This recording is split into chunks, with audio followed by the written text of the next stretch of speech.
Hello, I'm Rob. Thank you for joining today's webinar. It's part 3 of our Excel Like a Pro training series. This is the advanced session. Across the past 2 months, we've covered the basic and intermediate topics in Excel. In this, our final session on Excel, we'll cover some of the advanced topics. A friendly reminder to make sure you've watched parts 1 and 2 of our Excel Like a Pro series, because naturally, today's session builds upon them. And you can look for those earlier sessions on YouTube, and we'll post this one there as well. Okay, let's get started. Here's our roadmap for today. We'll start out with more on functions and formulas, including naming cells and cell ranges, statistical functions, lookup and reference functions, and text functions. And then it's on to documenting and auditing, and we'll finish up with using templates, how to build them, and how to create and manage them. But first, let's start with where we left off in our intermediate session with more on functions and formulas. And first up is naming cells and cell ranges. So, what does it mean to name a cell? And why would we do it? Well, typically, when we talk about or reference a particular cell, we do so by its coordinates, A21, G12, R3, etc. This is the language of Excel. And when we write formulas using cell coordinates and ranges, we are speaking Excel's language. And as we all know, that can be cumbersome because cell G12 has a greater meaning to you and me than the worksheet coordinate G12. To us, it means team sales, right? But when we're creating formulas in this worksheet or in other worksheets or workbooks, it's simply an insignificant and fairly arbitrary G12 that we would write in those formulas. And it's also probably a temporary G12 because G12 could easily become G13 or G14 or G83 if and when we add new cells. So instead, let's make Excel learn our language, right? Let's give the cell G12 a name, like team sales, and make it easier on ourselves and anyone else with whom we may share the spreadsheet. Obviously, naming cells and cell ranges is another Excel organizational best practice. So before I show you how to name them, let's talk about that real quick. The benefits of naming cells and ranges are that they are easier to remember, and that reduces the likelihood of errors, and they use absolute references by default. So now let's look at how we do it. We're going to call this cell very simply team sales. So we could right-click on it, click Define Name, write in team sales, add a comment or two if we wanted to, and then click OK.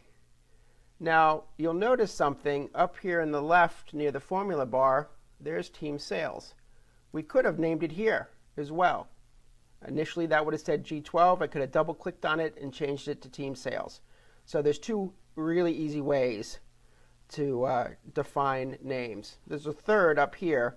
I'm not going to show you that now because you've basically seen it. So you'll notice there's an underscore. There are some rules around naming cells. Let's quickly go through them. You're capped at 255 characters, no more than that. The names need to start with a letter, an underscore, or a backslash character. You can only use letters, numbers, underscores, or periods. No other characters are allowed. And then this one's a little bit of the tricky one that can get you into trouble if you don't know about it. Strings that are the same as a cell reference, for example, B1, or has any of the following single letters, capital C, lowercase c, capital R, lowercase r, those cannot be used as names. So let me show you now how to name a range, because this is pretty cool. We're going to call this is all of our individual sales reps totals for the week. So we're going to highlight this entire range, and we'll name it up here. We'll just double click G2, and we'll call this rep sales. Okay, very easy.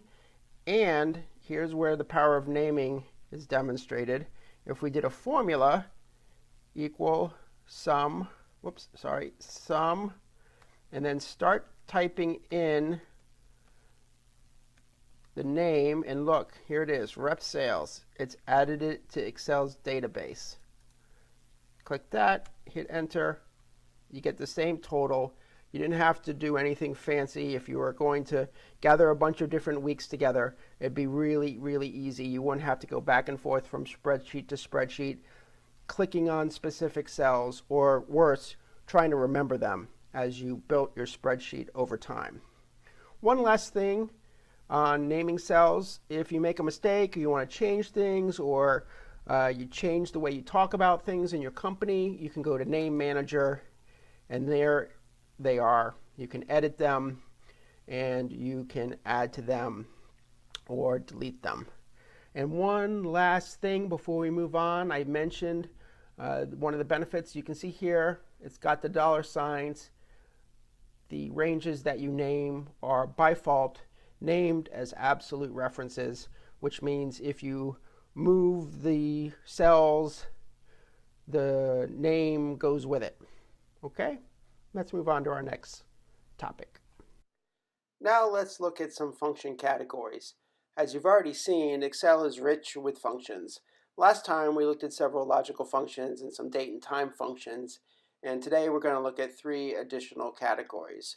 The first up is the statistical functions, and there are 3 that I want to walk you through: average if, count if, and sum if.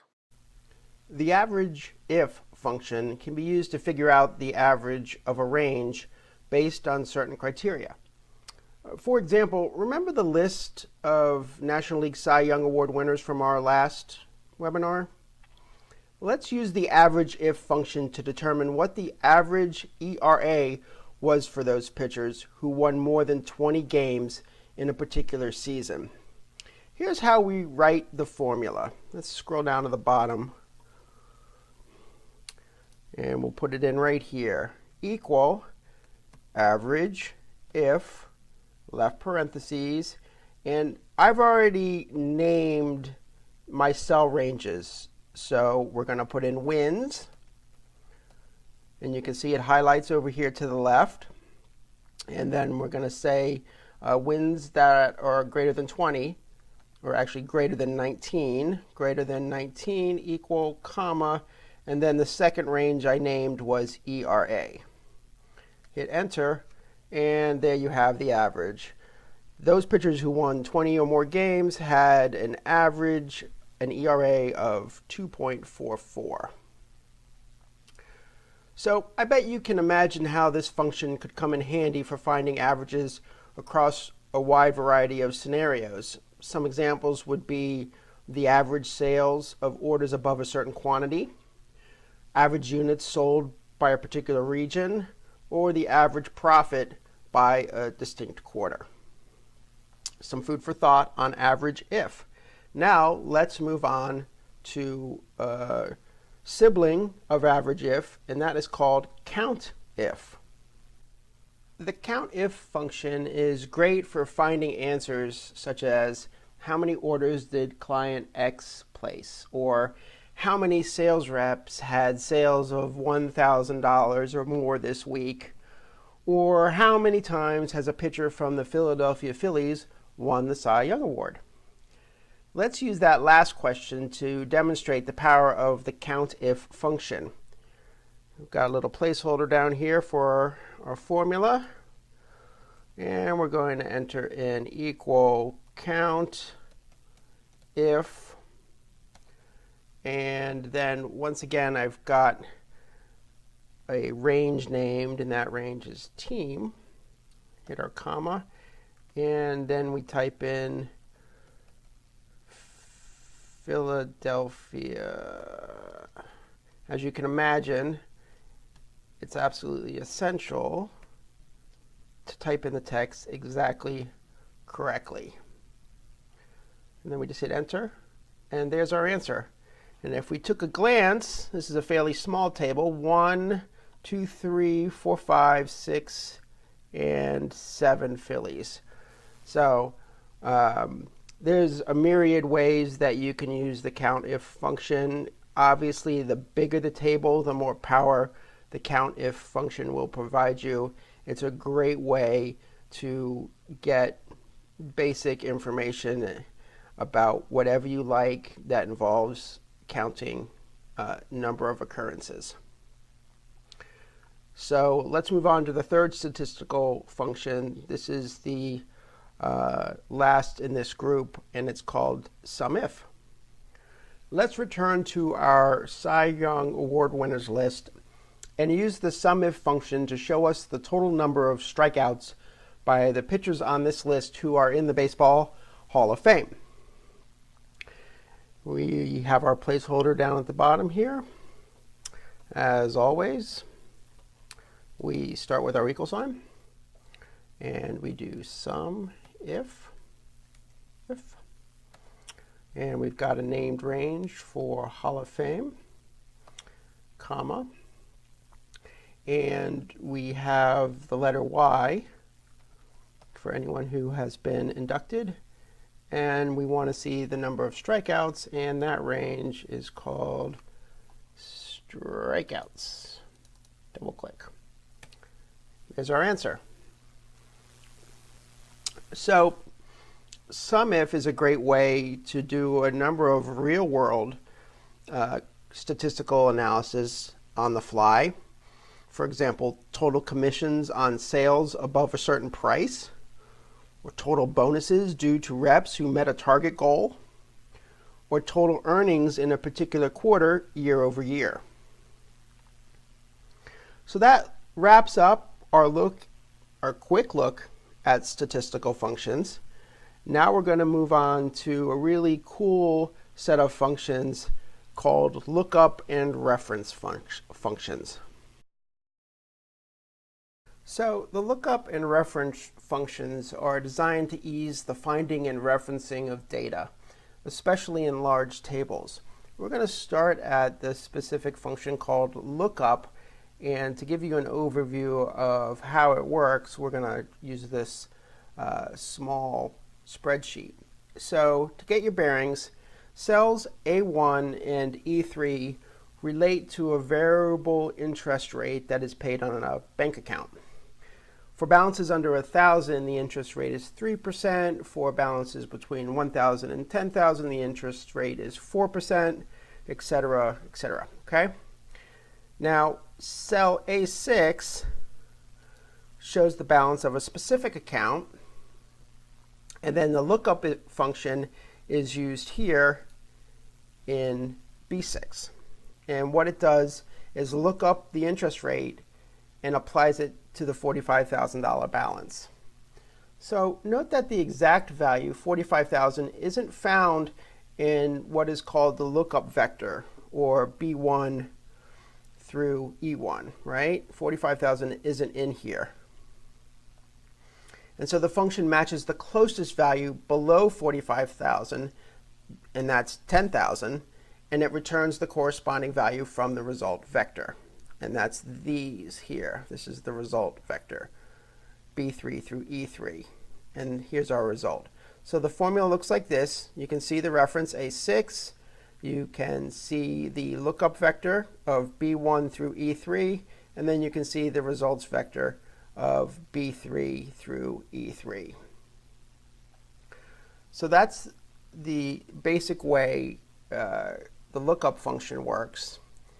And I'm going to tell you something that's a little bit complicated, but try to stay with me. So you want to note that the vector form of the Excel lookup function can be used with any two arrays of data that have one-to-one matching values. For example, 2 columns of data, 2 rows of data, or even a column and a row would work, as long as the lookup vector is ordered alphabetically or numerically and the 2 data sets are the same length. So pay attention to these areas here. They work together and they are not they correspond in length. So now let's move on to two more lookup and reference functions, VLOOKUP and HLOOKUP. So when we're talking about these reference functions, VLOOKUP and HLOOKUP, often they're used to pull information into reports.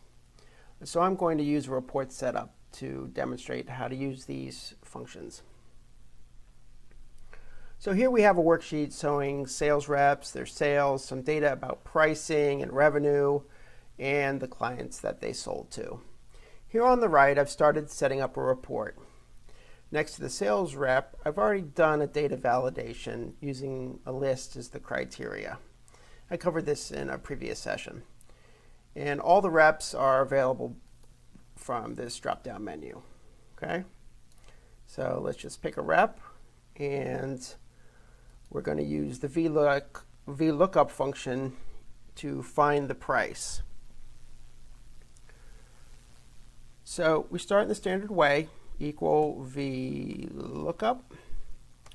And now we're going to use our lookup value, which is actually whatever is in cell H2, comma. And now our table array, that's the entire table, not including the header row at the top.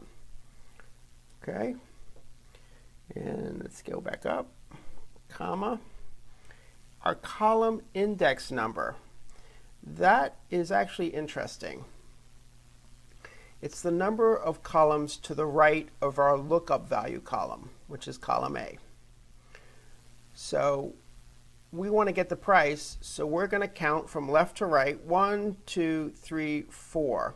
It's the fourth column, so we enter 4, comma. And for the range lookup, for our purposes here, we're going to write false. True and false are the choices. We're going to write false and hit enter. All right, so you can see here, rep 16, the price is 83. If we look right here, you can see there's the 83. Now let's do a similar VLOOKUP for client. All you need to do is we will just copy and paste, and we're going to make some changes here because we need to continue to look at H2, and client is the fifth column. So we change that to 5, and client 16 goes with rep 16. So that's pretty simple. If we change the sales rep, everything else changes to match. Pretty cool, right? So this is just a small table in a simple table with a very simple report. Imagine a huge table where answers are rows and rows apart and would take quite some time to hunt down. With VLOOKUP, however, that data becomes instantly accessible. One last thing, what exactly does the V stand for? Have you guessed it? It's vertical. In other words, it means by column, because columns are vertical. So at the outset, I mentioned that VLOOKUP had a twin function, HLOOKUP. Have you guessed what the H is for? Yes, horizontal. HLOOKUP is for tables where instead of column headers, there are row labels. But because this is so rare and because the syntax is exactly the same, I'm not going to demo that for you.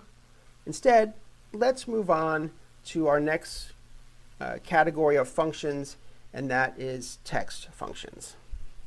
Text functions contain some very powerful tools to adjust and rearrange and even combine cell data.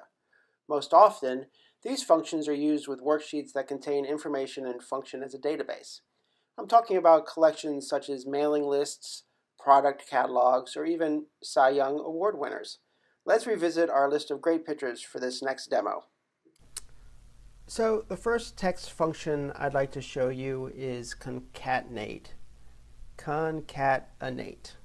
It means to link things together in a chain or series. and it's almost as cool to say as it is to do. So again, here is our Cy Young list, and let's say for our purposes, we didn't need to see the wins and losses in separate columns, right? We just want to see it in the common way, like 22 and 10, specifically 22-10. And we could do this by going into each cell in the win column, double-clicking, adding a hyphen, typing 10, and going down the whole list, and then deleting the losses column, right? In fact, if I had a list of only 10 of them, I'd probably do it that way. But when you have dozens or hundreds or thousands of rows, combining column data by hand is completely inefficient. It's especially inefficient when you know how to use the concatenate feature, which you're going to learn about right now. So here's how. First, we're going to create a new column where our function will reside. Let's get rid of what we typed here. New column. And we'll call this win-L. And let's go with our formula equal concatenate. We won't even type the whole word. And we're going to do D2, comma, and let's just type E2 since our formula is overlapping, and enter. Okay, we're getting there. We've got a 2210. Doesn't really make sense without the hyphen though. So let's pop back into this formula, put our cursor right after the comma, D2, quote sign, hyphen, quote sign, comma, and magic. And then obviously you could just copy and paste these down and you can see them all fill in.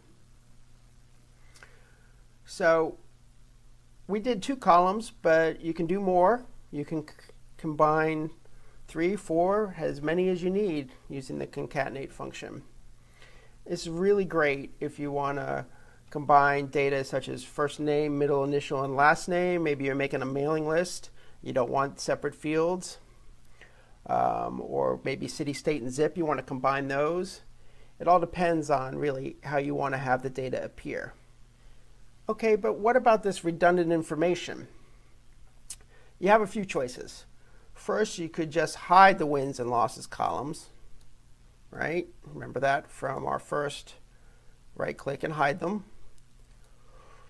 Or, well, you could hide them and so they're not visible, and you may also be tempted to delete them. But beware, if you do, your new column with the concatenate function in it is going to have a reference error. But if you're certain you want the wins and losses to appear in this new format, there's a step you have to take before you delete anything. First, you make a new column. And what we're going to do is copy this.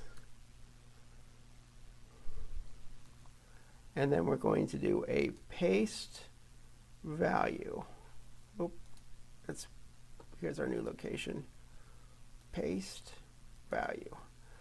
So what we've done is we've moved from a formula to the actual information. So again, be very careful. If you delete your source information without doing this step, you're going to be left with nothing. And we'll need to go back to an earlier version, redo the concatenate formula, and go through this process again. So heads up. So one of the things here that I also want to point out, if you delete it, or you want to do the, actually, forget about going back to a previous version of the spreadsheet.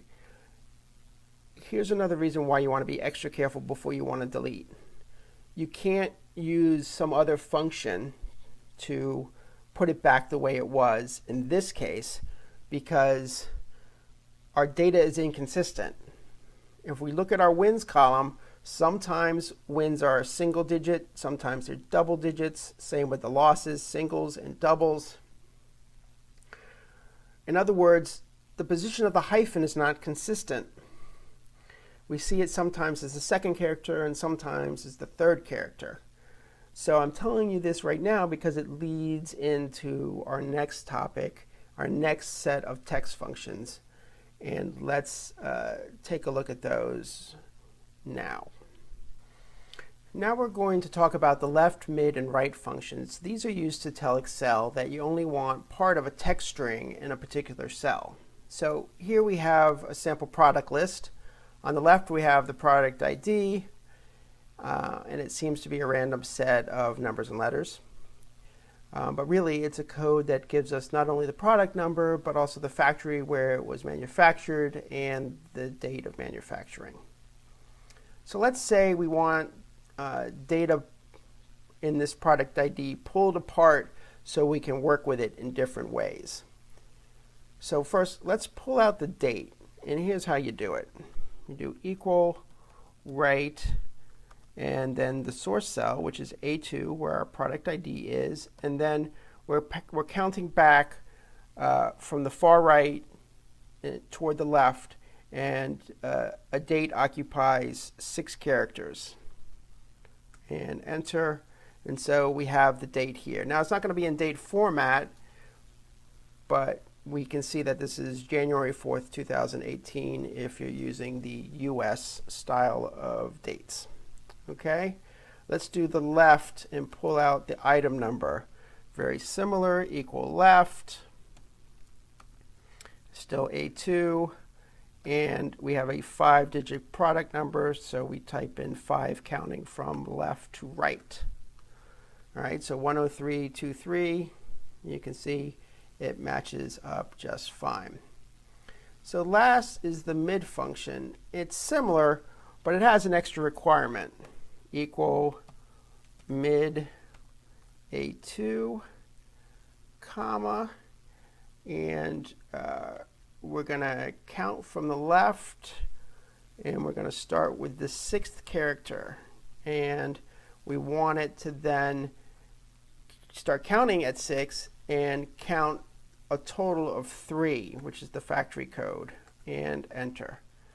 And if we were to copy this down, there you go. It works a lot like concatenate, but with kind of a different utility, right? So it's pretty simple, and just like we saw before with the concatenated wins and losses, you can copy and paste value into another column or row, and then you can sort it and format it. You don't want to work with the left, mid, or right function cells. You can't even reformat them. So just remember, this is a tool to get you to another place. And all of this works because, remember, you have to have consistency of the source data. So it all works because every one of these product IDs are the same length. If they were different lengths, you'd have to do something more artful. And we're not going to cover that in this particular session. All right, so that's it for text functions, and let's move on. We've talked all along during this series about organizational best practices, from setting up orderly worksheets for consolidation, to naming cells and cell ranges, to now documenting and auditing.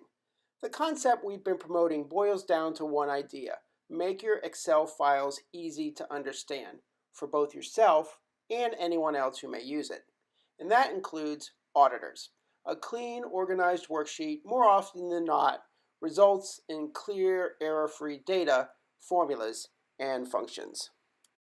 Our first topic in this section is commenting. The purpose of commenting is to add notes to yourself or especially for others.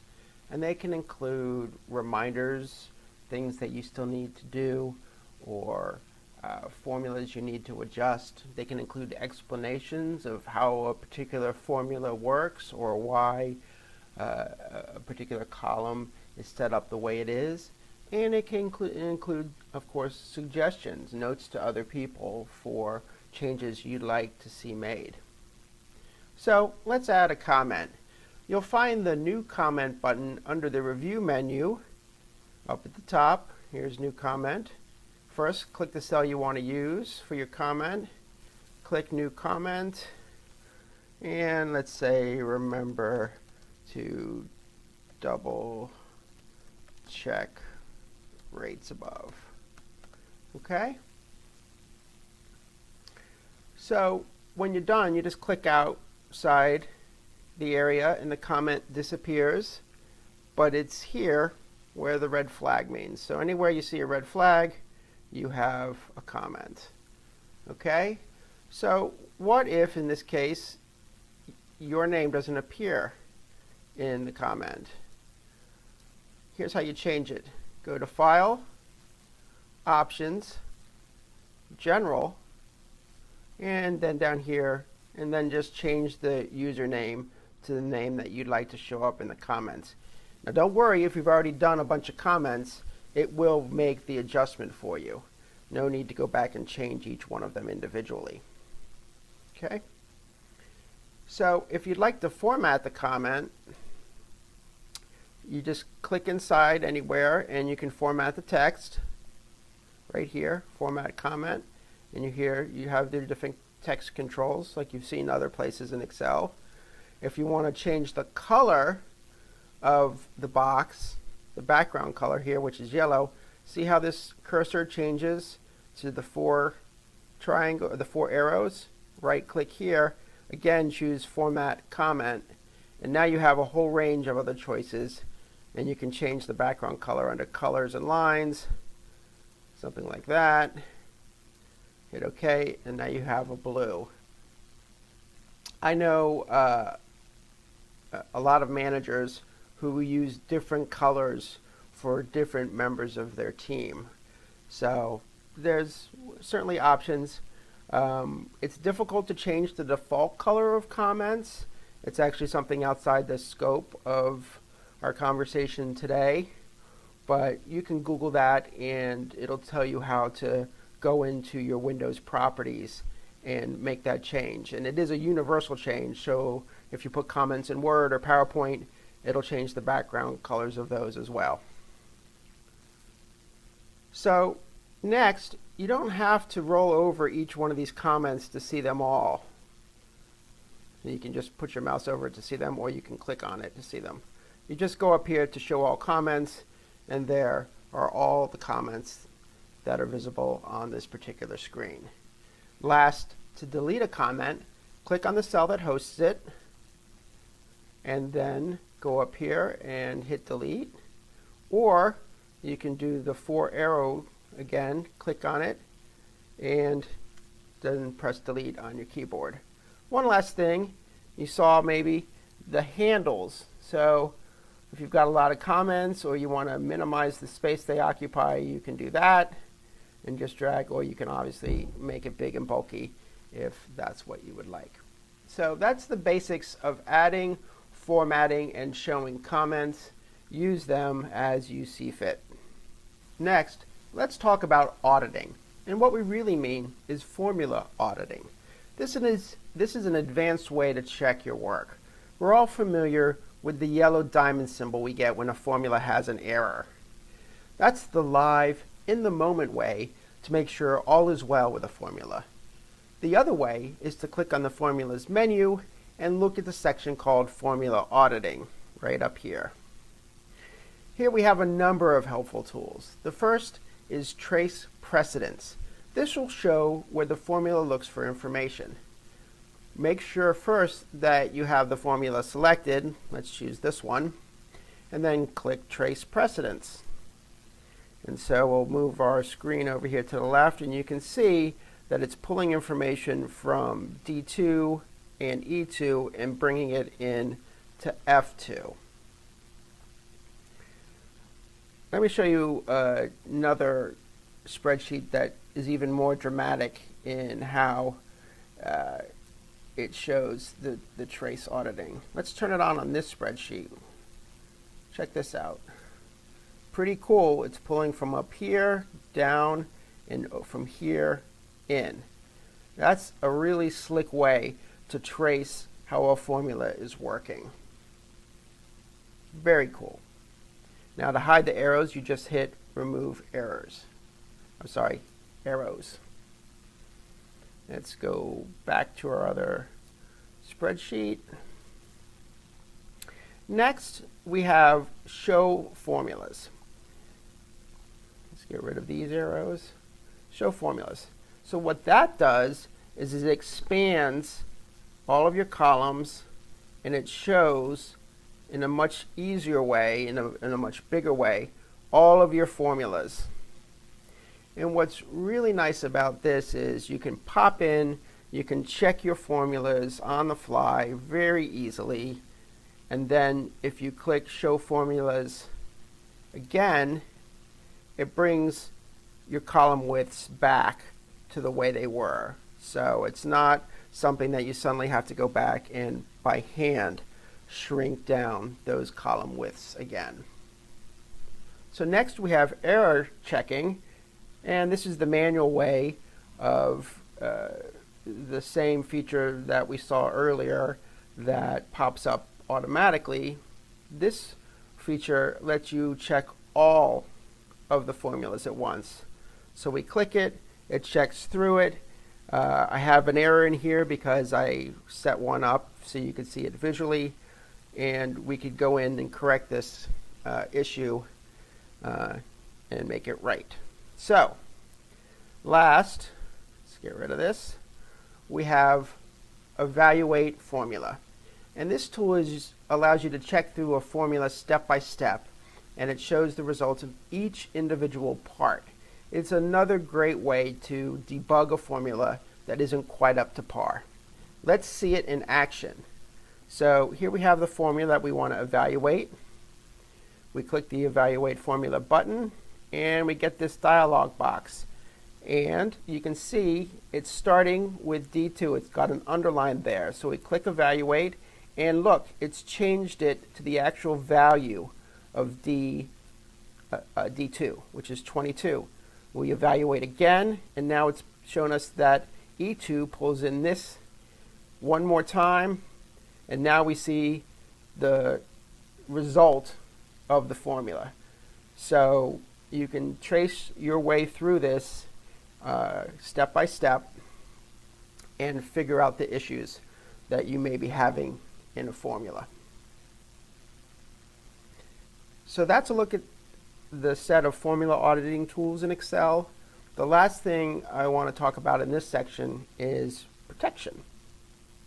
With protection, you're able to lock and prevent changes ranging from individual cells to groups of cells to worksheets to entire workbooks. You can also protect comments from being moved or the text edited. Let's start with the most common protection, the entire workbook. Obviously, this is used when a workbook contains confidential or sensitive information. For example, pre-release quarterly results, employee salary tables, staff member evaluations, to name a few. So here's how you password protect a workbook. This is the highest level of protection. It prevents the opening of an entire workbook. Click File, and then Info, and Protect Workbook. And then encrypt with a password. Enter in a password, and note the caution. You don't want to lose or forget the password. It can't be recovered. You'll probably want to use password management software to keep track of all your passwords, because you don't want to use the same password multiple times. We all know that. And remember that passwords are case sensitive. Click OK, type it again. I'm only using 4 characters. Obviously, you'll probably want to do something more secure than that. So once you click OK the second time, you'll see a very handy visual. It turns yellow. That means we're protected. To take the protection off, retrace your steps, just double click on the password one time, click OK, and now the yellow is gone and the workbook is unprotected. While we're here on the info page, let's look at some other levels of protection. The first is Protect Sheet. This allows for the workbook to be opened but individual worksheets to be protected as you see fit. So it's right here, protect current sheet. Let's see the options. Now we're taken back to the worksheet and we see a variety of options for what is allowed. In other words, by default, if you protect a worksheet, very little can be edited without the password. Anything you check here is what is allowed. And this dialog box is also where you would activate any cells that you have locked. So you can see here, protect worksheet and contents of locked cells. So here's how you lock a cell. So let's choose this one.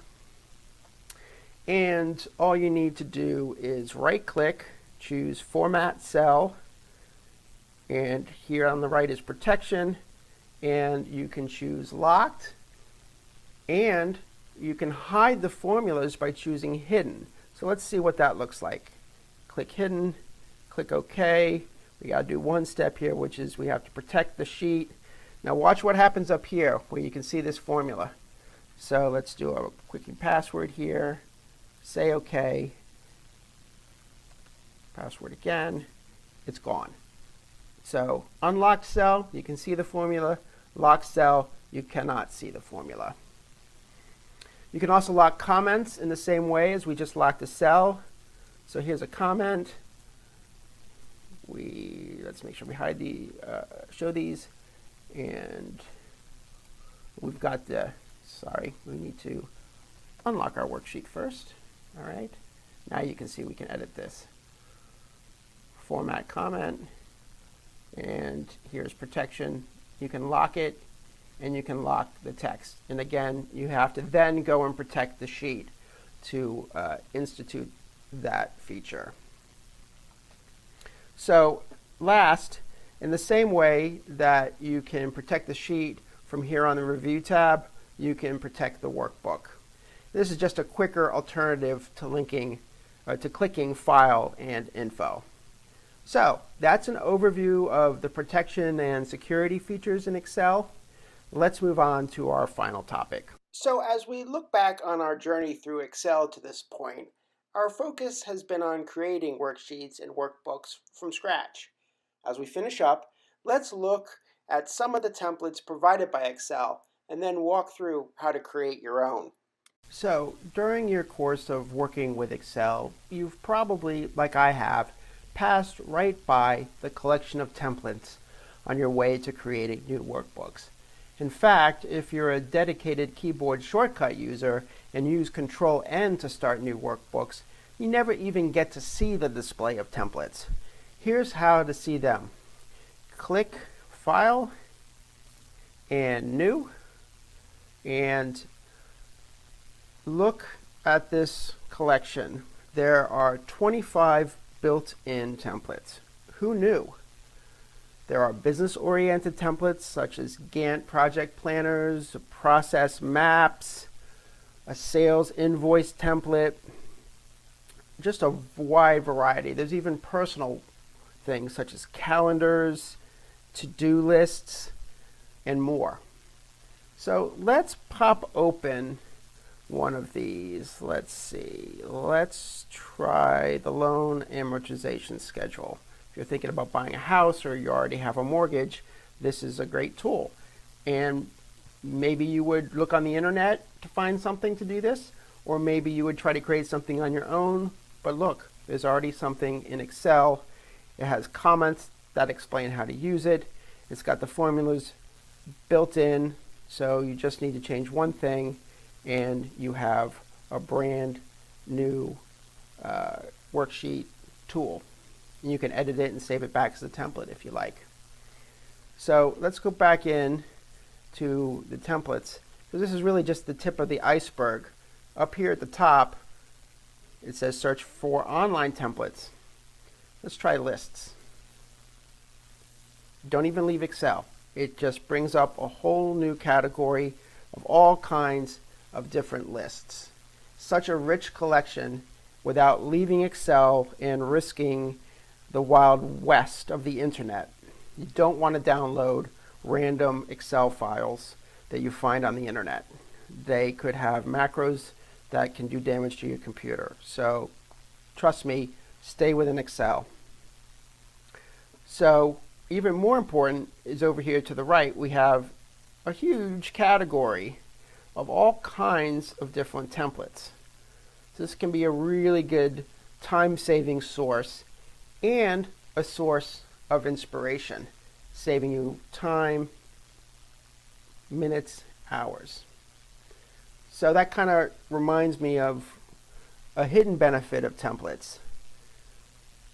They can help you work through formula design. Take, for example, let's go back home here, and let's use this employee timesheet. So over here, you have some formulas, and it figures out regular time, it figures out overtime. So by using some of the tools that you've already learned about, we can see how this sheet is designed. What a great way to visually figure out formulas without Googling, without trying to figure out the specific syntax way of asking a question in Excel. So that's built-in templates. Now let's look at how you can turn your own well-designed worksheets into templates. So not only can you find and explore myriad templates, but you can also create your own in just a few clicks. All you need to do is, once again, File, do a Save As. You want to work your way to your location, and then Save As Type, and then choose Excel template. So really easy.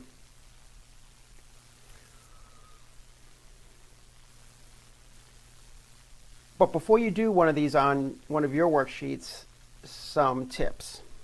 Let's click out of this.